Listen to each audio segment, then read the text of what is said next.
Namo Bhagavate Vasudevaya. Narayana Namaskritya Naram Chaiva Narottamam Devim Saraswatim Vyasam Tato Jayamudiri Nashtaprayesha Bhadreshu Nityam Bhagavata Sevaya Bhagavati Uttam Shloke Bhaktir Bhavati Naistaki. So continuing with the discussion on Srimad Bhagavad Gita as it is, chapter 6, Dhyana Yoga. Today we're starting this chapter, text 1 onwards. Shri Bhagwan Uvacha Anashita Karma Phalam Ka Anashita Karma Phalam Karyam Karma Karotiya Sasanyasi Cha Yogi Cha Na Nir Agnir Na Cha Kriyaha. The Supreme Personality of Godhead said, one who is unattached to the fruits of his work and who works as he is obligated is in the renounced order of life. And he is a true mystic, not he who lights no fire and performs no duty. So according to Krishna, that is the real renunciation, is doing the work but not being attached to the fruits of work. So basically, this is what he is telling Arjuna: do your duty and not be attached to the fruits. Instead of one who lights no fire and performs no duty. Means lights no fire means he doesn't cook for himself. A sannyasi is not supposed to light fire and cook. He's supposed to beg. So that's a different ashram. But this is for Arjuna. Do the work, not be attached. In this chapter, the Lord explains that the process of the Eightfold Yoga system is a means to control the mind and the senses. However, this is very difficult for people in general to perform, especially in the age of Kali. Although the Eightfold Yoga system is recommended in this chapter, the Lord emphasizes that the process of Karma Yoga, or acting in Krishna consciousness, is better. Everyone acts in this world to maintain his family and their paraphernalia, but no one is working without some self-interest, some personal gratification. So, be it concentrated or extended. So no one is working without some self-interest. So even if some people say, oh, I do charity work or social service, so some self-interest is there. What kind of self-interest? As Prabhupada said, be it concentrated or extended. Concentrated is, we see it right away. Extended it, we don't see it. So what's the self-interest? One could self-interest is, my name will be there. Okay, even if somebody does Gupta Dan or not want to be exposed, then he has some self-interest of mental satisfaction. Or I want to do just for my community, for my country. That is again connected with my. And even if somebody does some charity work or service for the society, what is the extended sense gratification is that even if he doesn't know, he will go to heaven for doing so, if he has done plenty of pious activities. And in heaven, what is there? Plenty of sense gratification. That's not available on earth. But Prabhupada says the criterion of perfection is to act in Krishna consciousness and not with the view to enjoying the fruits of work. To act in Krishna consciousness is a duty of every living entity because all are constitutionally parts and parcels of the Supreme. The parts of the body work for the satisfaction of the whole body. The limbs of the body do not act for self-satisfaction, but for the satisfaction of the complete whole. Similarly, the living entity who acts for satisfaction of the Supreme Whole and not for personal satisfaction is a perfect sannyasi, a perfect yogi. That's a perfection. To act for the satisfaction of the Supreme Whole. But now, how do we know what's the satisfaction of the Supreme Home? And sometimes people say, see, serving the people is going to satisfy the Lord. Well, then Krishna doesn't say that in Bhagavad Gita. How he says that we have to see.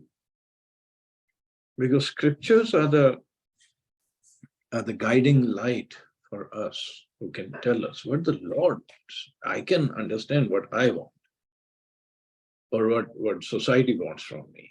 But what is it that Krishna wants? How he will be happy? That's a question.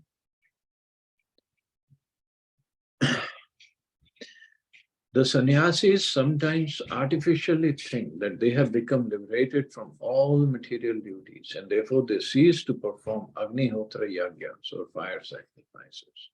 But actually they are self-interested because their goal is to become one with the impersonal Brahma. So so mostly sannyasis, they are nirakarvadis, and they want to merge. That's their goal, is to ultimately moksha. Moksha means merging into impersonal Brahmajyoti. But Prabhupada said that is again a self-interest. Again, why self-interest?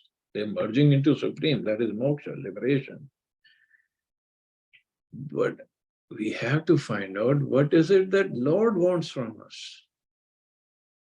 Again, huge difference. Even moksha, Prabhupada said, it's a self-interest. In Chaitanya Charitamrita, it said, Bhukti Mukti Siddhi Kami Sakali Ashanta. Krishna Bhakta Nishkam Ataiva Shanta. Krishna Bhakta is the only one who's Nishkam, without any self-interest, who works. He's Shanta. Otherwise, Bhukti, those who are trying to enjoy in this material world; Mukti, those who want liberation; Siddhi, those who want Ashta, Siddhis, by Dhyana Yoga or Ashtanga Yoga. They're all Sakli Ashanta. They all are Ashant. They're not at all peaceful. So where does the peace lie? Krishna himself explained it in the last chapter's last verse. Bhoktaram yagya tapsam sarva loka maheshwaram. Suhridam sarva bhutanam gyatva mam shantim richati. So I am a person in full consciousness of me, knowing me to be the ultimate beneficiary of all sacrifices and austerities, the supreme lord of all planets and demigods, and the benefactor and well-wisher of all living entities, attains peace from the pangs of material miseries. Me, he's again and again saying, it's me, do it for me. But those who want liberation in Brahmajyoti, they're not doing it for him, they're doing it for themselves. Prabhupada says such a desire to merging in impersonal Brahmajyoti, such a desire is greater than any material desire, no doubt about it. But it is not without self-interest. Similarly, the mystic yogi who practices the yoga system with half-open eyes, seizing all material activities, desires some satisfaction for his personal self. But the person acting in Krishna consciousness works for the satisfaction of the whole without self-interest. A Krishna conscious person has no desire for self-satisfaction. His criterion of success is the satisfaction of Krishna, and thus he is a perfect sannyasi or perfect yogi. Lord Chaitanya, the highest perfectional symbol of renunciation, prays in this way. Lord Chaitanya, who is Krishna himself, but came as a devotee, in the mode of devotee of Krishna, and to spread this Krishna consciousness. So he prays, na dhanam na janam na sundarim, kavitam va jagadisha kamai. O Almighty Lord, I have no desire to accumulate wealth, not to enjoy beautiful women, nor do I want any number of followers. Na janam. What I want only is the causeless mercy of your devotional service in my life, birth after birth. Means he says, I don't even want mukti. So give me birth in the material world, no problem. But just keep me in your devotion service. So this is the desire of every devotee. It's not that devotees don't have any desires, but their desires are completely for the service of Krishna. Devotional service means service of Krishna. That's all. There are 9 kinds: Shravanam, Kirtanam, Vishnu Smaranam, Bhatsevanam, Archanam, Vandanam, Dasyam, Sakyam, Atma Nivedanam. So 1, 2, or all 9, whatever one wants to do, just for the satisfaction of Krishna. If somebody will say, you are saying Shravanam, Kirtanam, Vishnu. So this is also doing activity, and you guys enjoy chanting and dancing. So isn't that self-satisfaction? It is not self-satisfaction because in the sense a devotee is doing chanting and dancing for the pleasure of Krishna. In the process, he gets pleasure. That's different. But the idea is not to please myself. Idea is to serve Krishna. And that is a perfection, because Krishna himself says, Bhaktaram yagya tapsam sarva loka maheshwaram. Do it for me. Because I am the sarva loka, I am the proprietor of all the 3 worlds. And Krishna in this way, he's not an egotist. That egotist means people love it when others talk about him, like politicians or business leaders. They want to be in the center of, everybody should talk about me and glorify me. But when we talk about Krishna or glorify Krishna, it's not for that he is going to get benefited, it's we will get benefited, because our consciousness will get verified.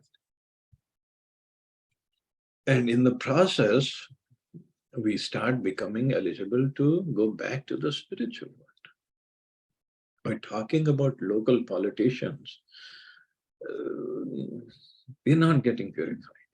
We're not getting eligible to go back to the spiritual world. In fact, we'll prolong our stay here. So there is a difference when we talk about Krishna or serve Krishna. He is the Supreme Lord. We will get purified.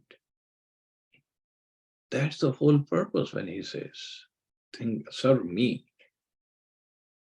I should be the ultimate goal of all your sacrifice and austerities. Yam sannyasam prahur yogam tam vidhi pandavam na hi asanyasasta sankalpo yogi bhavati kashana. What is called renunciation, you should know to be the same as yoga, or linking oneself with the Supreme. Na sannyasam iti prahur yogam. Prahu, they say yogam, linking with the Supreme. So renunciation is also yoga. The real renunciation is yoga, this way to say. For one can never become a yogi unless he renounces the desire for sense gratification. So we might think all these sannyasis are yogis. Sannyas, they've already renounced everything. But have they? Real renunciation is to use everything in the service of Krishna, who is the original proprietor of everything. If I think I'm a sannyasi or if I get out of my house or apartment, I say I have renounced this house or this apartment.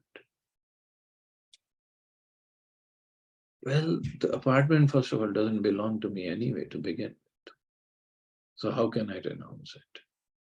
And even if I say I worked hard to build this house, I bought this house, I'm renouncing it. I'm not going to live in it. Well, even if I say I have worked hard, the ingredients of the house, I did not create them, first of all. So I worked hard to collect some funds, to make money, to build that house.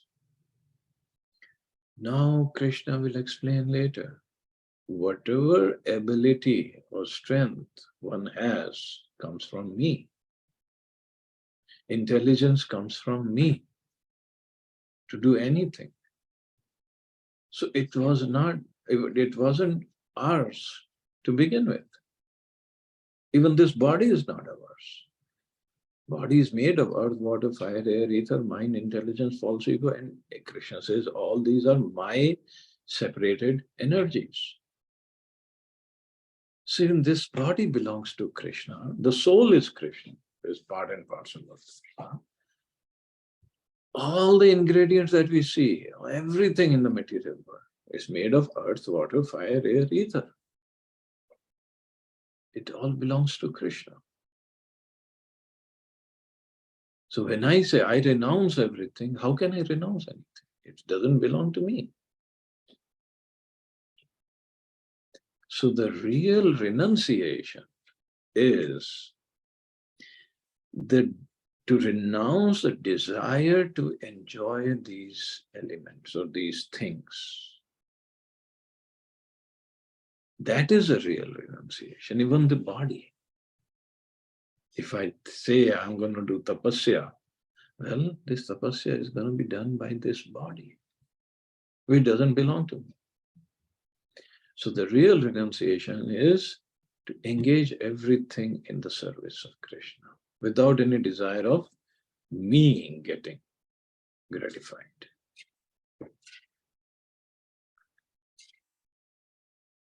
Arjun had all the capability, wonderful, the topmost warrior.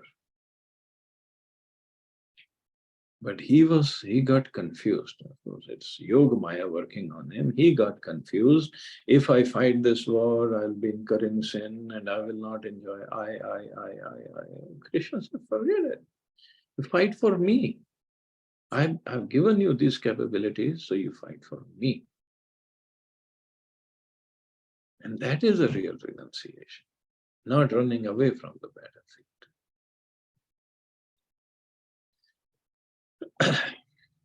So this is what Prabhupada says. Real sannyas yoga or bhakti means that one should know his constitution position as a living entity and act accordingly. The living entity has no separate independent identity. He is a marginal energy of the Lord, of the Supreme. When he is entrapped by material energy, he is conditioned. And when he is Krishna conscious or aware of the spiritual energy, then he is in his real and natural state of life. So when our consciousness is covered by material energy, and covered by material energy means we want to enjoy in the material world, then we are conditioned or entangled. We means a living entity. And when when he is in Krishna consciousness, when he is Krishna, or when he is trying to become Krishna conscious, so he wants to give up the material energy, wants to go back into spiritual energy. And that's what Prabhupada said, then he is in his real and natural state of life. So when we are fully Krishna conscious, then that is the real and natural state of every living entity. Jivera Swarupa Krishnera Nityadas. Nityadas. But we have forgotten that.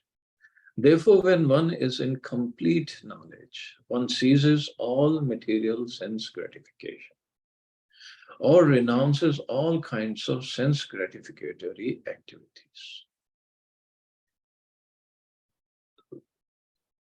So the process is slowly. And how to renounce? When we give our senses a higher taste, then they automatically give up the lower taste. This is practiced by the yogis who restrain the senses from material attachment. But a person in Krishna consciousness has no opportunity to engage his senses in anything which is not for the purpose of Krishna. Therefore, a Krishna consciousness person, Krishna conscious person is simultaneously a sannyasi and a yogi. It's not like we have to change our dress to become a sannyasi or a yogi. It is a change of consciousness. The purpose of knowledge and of restraining the senses, as described in the Jnana and Yoga processes, is automatically served in Krishna consciousness. If one is unable to give up the activities of his selfish nature, then Jnana and Yoga are of no avail. The real aim is for a living entity to give up all selfish satisfaction and to be prepared to satisfy the Supreme. So selfish satisfaction to Krishna's satisfaction. That's the whole line. A Krishna conscious person has no desire for any kind of self-enjoyment. And people get enjoyment doing different activities according to their consciousness. Those who are in ignorance, they think drinking liquor and just doing all sorts of nonsense activities or committing violence, that is enjoyment. Whether it is violence against animals or birds or fellow human beings, for them it is enjoyment, lots of enjoyment. But it's not that self or the Atma is getting pleased, it's just the mind. Conditioning is such that they think this is the best form of enjoyment. Cannot think of anything else. And those who are in mode of passion, for them making lots of money or having relationship with others opposite sex, that is enjoyment. Driving lavish new cars, having best of the gadgets, it's all passion. And those who are in mode of goodness, for them enjoyment is, I want to help others. I want to read more. I want to have more knowledge. But again, this is all concerned with the body and its condition. It's not beyond it. He's but a Krishna conscious person is always engaged for the enjoyment of the Supreme. And that is a real enjoyment. He wants to serve the Lord and his devotee and his creation also, but in the right consciousness. One who has no information of the Supreme must therefore be engaged in self-satisfaction, because no one can stand on the platform of inactivity. No one can stand on the platform of inactivity. It means the person has to do something. Nobody can be inactive. And that's also one of the arguments, that if a soul, which is, if a living entity is conditioned and anchored in the material world, is always active, always wants to do something, whether in which mode doesn't matter, one of the three modes, he wants to do something. So how can he be inactive after liberation? And this is what Nirakarvadis claim, that after liberation we merge in Brahm Jyoti, and then there is no activity, nothing to do. So it doesn't add up. In the material world we are so active, so why not active in the spiritual world?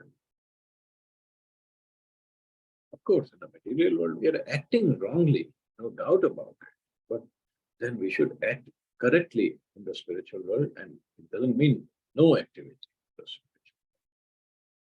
So it doesn't add up. And Prabhupada says all purposes are perfectly served by the practice of Krishna consciousness. So pure Krishna consciousness. So that's what we need to do. Further, Krishna says, Arurupshor Munir Yogam Karma Karanam Uchyate Yoga Rudasya Tasyeva Shama Karanam Uchyate. So two words Krishna used it. Aru Rukshor and Yoga Ruda. Yoga Rukshor, Yoga Ruda. So what is the meaning? For one who is a neophyte in the eightfold yoga system, work is said to be the means. But for one who is already elevated in yoga, cessation of all material activities is said to be the means. So Yoga Rukshor means he's a beginner, neophyte. And Yoga Ruda means he's already elevated in yoga. So process of linking oneself with the Supreme is called yoga. It may be compared to a ladder for attaining the topmost spiritual realization. This ladder begins from the lowest material condition of the living entity and rises up to the perfect self-realization, pure spiritual. So ladder, it's a yoga ladder. So ladder means to go up gradually. According to various elevations, different parts of the ladder are known by different names. But in all, the complete ladder is called yoga and may be divided into three parts, namely Jnana Yoga, Dhyana Yoga, and Bhakti Yoga. The beginning of the ladder is called Yoga Rurukshu stage, and the highest rung is called Yoga Ruda. It's perfection. That's the Yoga Ruda. Concerning the eightfold yoga system, attempts in the beginning to enter into meditation through regulative principles of life and practice of different sitting postures, which are more or less bodily exercises, are considered fruitive material activities in the beginning. So as we know, the eightfold yoga system means yam, niyam, asana, pranayam, pratyahar, dharan, dhyan, samadhi. So in the beginning section, yes, yam, niyam, and asana, and pranayam. So this is what people generally do in the beginning, and they keep on doing it without understanding the goal of this thing. So these are all yoga rurukshu, beginner's stage. All such activities led to achieving perfect mental equilibrium, to control the senses. When one is accomplished in the practice of meditation, he ceases all disturbing mental activities. So when one is accomplished, he ceases all disturbing mental activities. So that is in the final stage. But for Krishna conscious person, a Krishna conscious person, however, is situated from the beginning on the platform of meditation, samadhi. Why? Because he always thinks of Krishna. And being constantly engaged in the service of Krishna, he is considered to have ceased all material activities. He is always thinking of Krishna and always serving Krishna. So even thinking of Krishna, somebody asked once Prabhupada, because in 8th chapter, Krishna says that whatever one is thinking of at the time of death, he'll attain that body without fail. So the devotees asked Prabhupada, suppose we served Krishna throughout our life, but we fail to think of him at the time of death, then what will happen to us? Prabhupada said, if you have served Krishna throughout your life, and in an honest way, in a proper way, but because of conditioning, you fail to think of him at the time of death, Krishna will think of you at the time of death and take you back with him. So this is the advantage, big advantage in Bhakti Yoga. For yogis, it is not said that. For yogis, we'll read, if they leave the body after little progress, then they can take birth in good family, or they can be very intelligent next life, or they can become very rich next life, they can be very beautiful next life. But those who leave the body after higher perfection, not complete perfection, but higher advancement, then they can be born in a family and they can be engaged in yoga from the very beginning of their lives. But for those who are doing bhakti yoga, of course, that also means for bhakti yoga also. Yoga means any kind of yoga. But in bhakti yoga, then there is a special prerogative, a special consideration by Krishna. Krishna thinks of his devotees. Krishna says in Bhagavad Gita later, Samoham sarva bhutesha name dveshasya. I'm neutral to all. I don't dvesh, I don't envy anybody, and I don't particularly favor anyone. But next line is, Ye bhajanti tu mam bhaktya mai tu teshu chapiyam. But those who serve him, bhajanti, serve him, serve me, those who serve me, they are in me and I am in them. They are in a special category itself. And this is actually what Krishna wants by speaking Bhagavad Gita. He says, Manmana bhav madbhakto, become my devotee. Clearly says that. But those who don't understand, those who are not doing bhakti, those who don't understand, they will always misinterpret the words of Krishna, although they're very clear. So anyway, coming back to yoga, Rudha and yoga, Ruruksha. Yada hi nendriyartheshu na karma swanushajyate sarva sankalpa sanyasi yoga rudas tad uchyate. A person is said to be elevated in yoga when, having renounced all material desires, he neither acts for sense gratification nor engages in fruitive activities. So elevated in yoga. This is what Krishna is saying about yoga system. This chapter is Dhyana Yoga, and this is the person who's elevated in yoga when, having renounced all material desires, he acts neither for sense gratification nor engages in fruitive activities.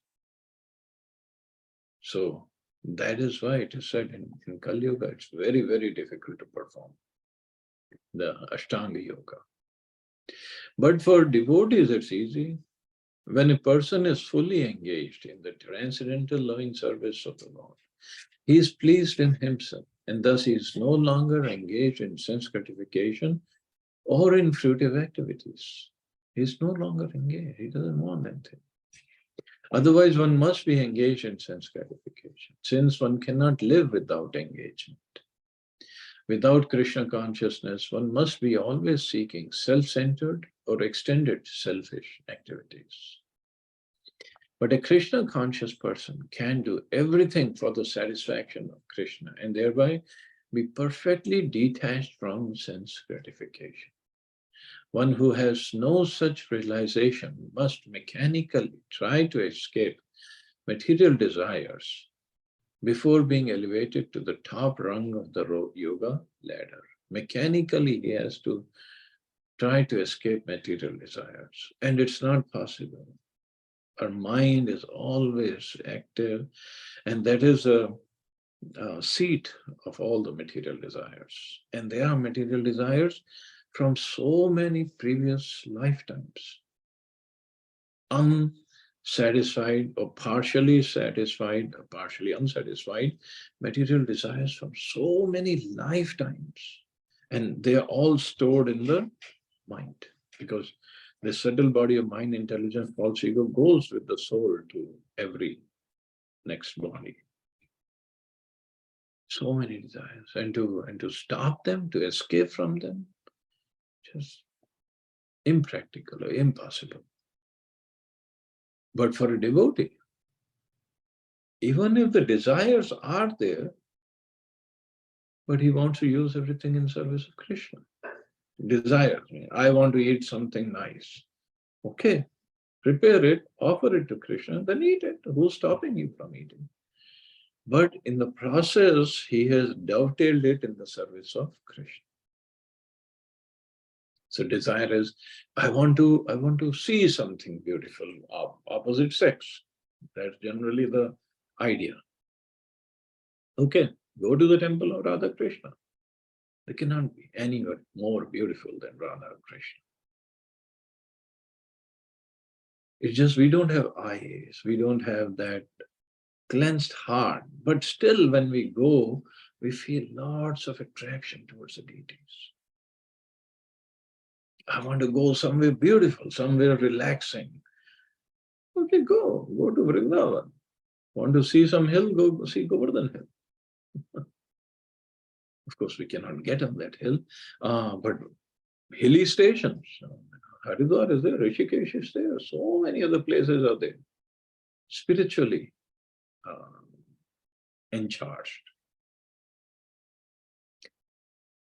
So person, all his desires he can use in the service of Krishna. And that is Krishna consciousness. Prabhupada, when he says that, but if Krishna conscious person can do everything for the satisfaction of Krishna, then he's talking about a person, pure devotee. In our beginning stages, actually we step on both the boats. Material enjoyment also, spiritual also. But slowly, we start finding the taste in bhakti, that we don't want to be engaged in material activities anymore, because there's so much of taste.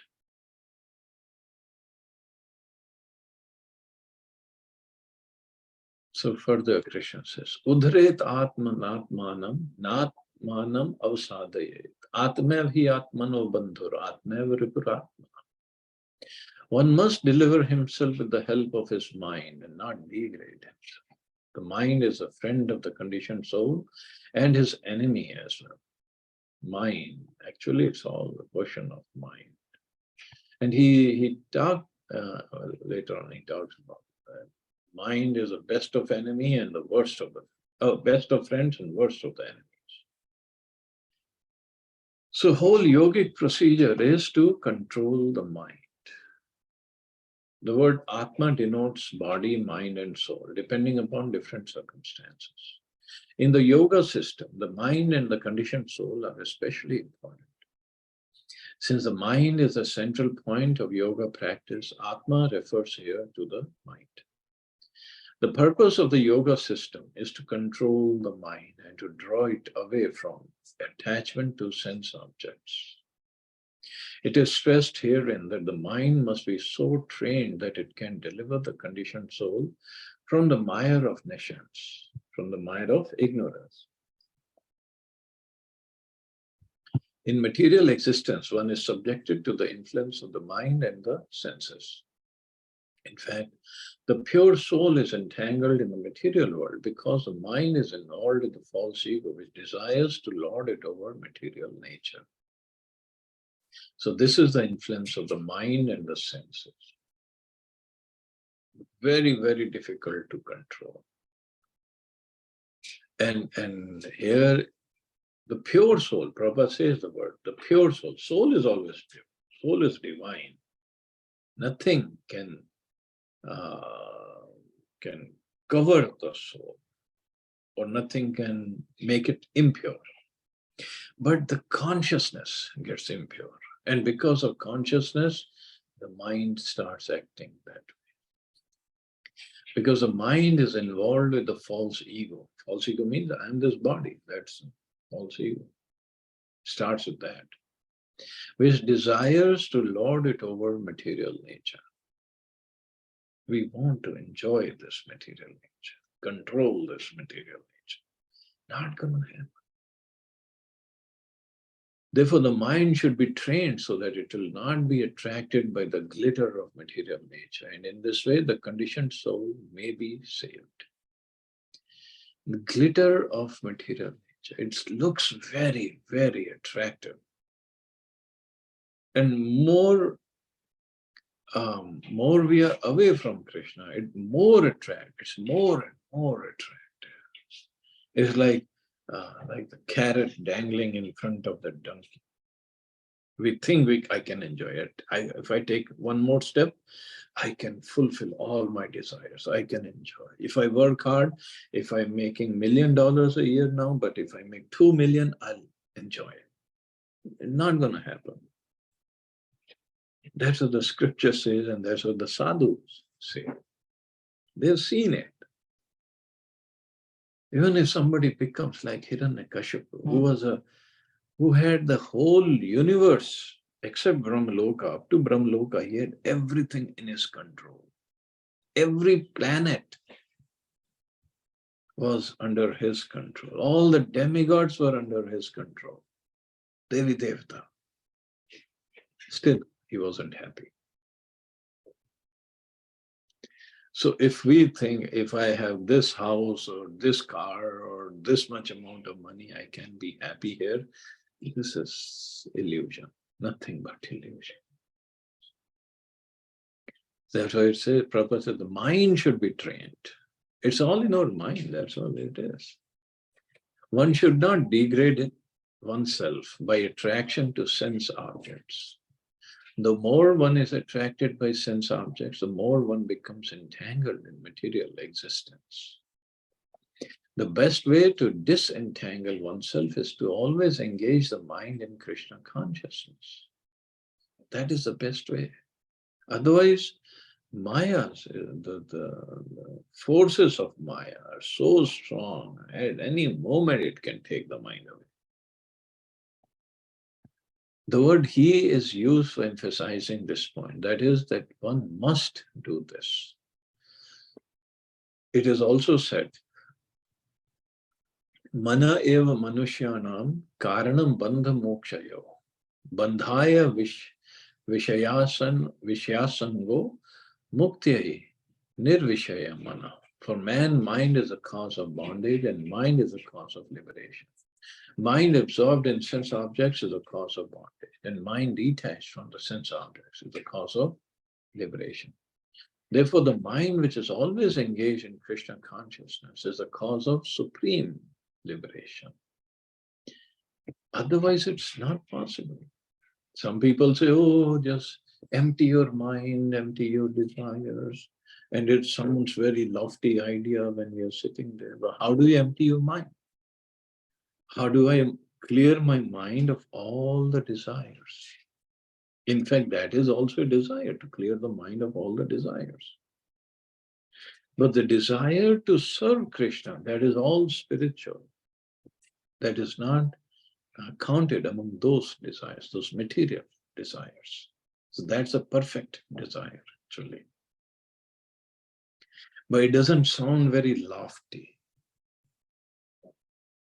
And that's why many times people, they just won't take it up, don't want to take it up, because it sounds very good when I go sit that Samadhi, Swamiji, and who says, get rid of all the desires, clear the mind.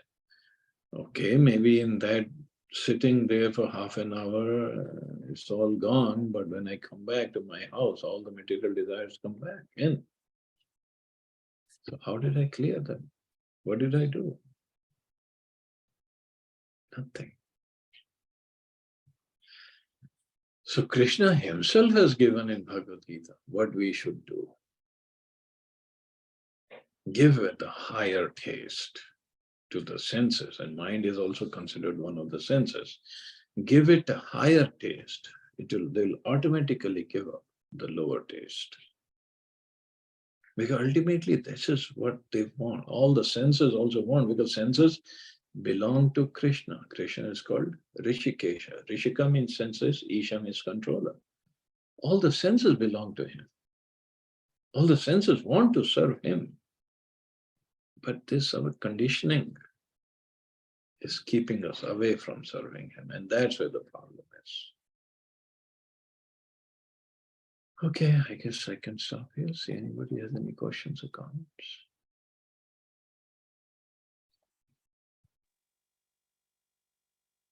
Very nice class, Prabhuji. Thank you. Thank you.